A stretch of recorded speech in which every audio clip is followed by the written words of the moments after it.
Register का एक उपन्यास है जो पहली बार 1905 में पब्लिश्ड हुआ था। शीर्षक अलेक्जेंडर पोप की प्रसिद्ध पंक्ति से लिया गया है, मूर्ख वहाँ भागते हैं जहाँ स्वर्गदूत चलने से डरते हैं। उपन्यास सांस्कृतिक संघर्ष, सामाजिक परंपराओं और आवेगपूर्ण कार्यों के परिणामों के विषयों की खोज करती है।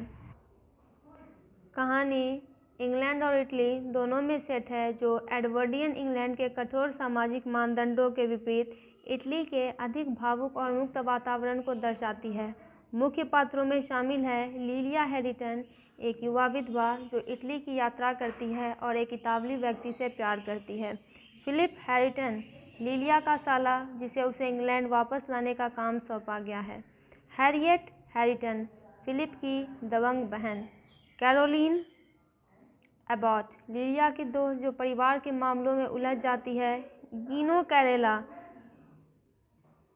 आकर्षक लेकिन गरीब इतालवी आदमी जिससे लिलिया को प्यार हो जाता है। प्लॉट, लिलिया की यात्रा। एक युवा विधवा लिलिया हैरिटन अपनी दोस्त कैरोलिन एबॉट के साथ छोटे इतालवी शहर मॉन्टेरियानो की यात्रा करती है। वहाँ वह एक भावुक और सुंदर इतालवी आदमी गीनो कैरेला से मिलती है और उससे प्यार करने लगती है। परिवार की अस्वीकृति।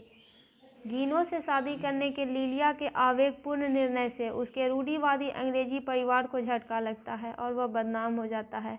हैरिटन लिलिया को उसके कार्यों के सामाजिक नतीजों के डर से इंग्लैंड वापस लाने के लिए दृढ़ संकल्पित है।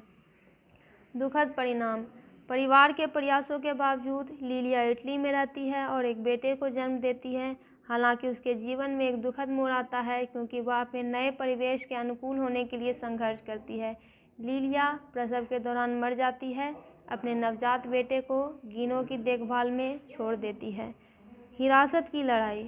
हैरिटन परिवार, विशेष रूप से फिलिप और हैरियट, बच्चे की हिरासत सुरक्षित करने के लिए इटली की यात्रा करते हैं।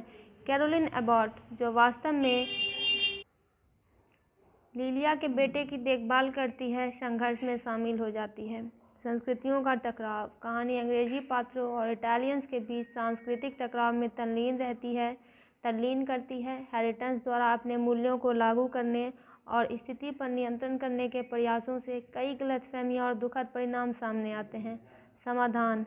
अंत में सामाजिक सम्मेलनों के प्रति हैरिटन्स के कठोर पालन और इतालवी संस्कृति की उनकी समझ की कमी के परिणामस्वरूप विनाशकारी नुकसान होता है।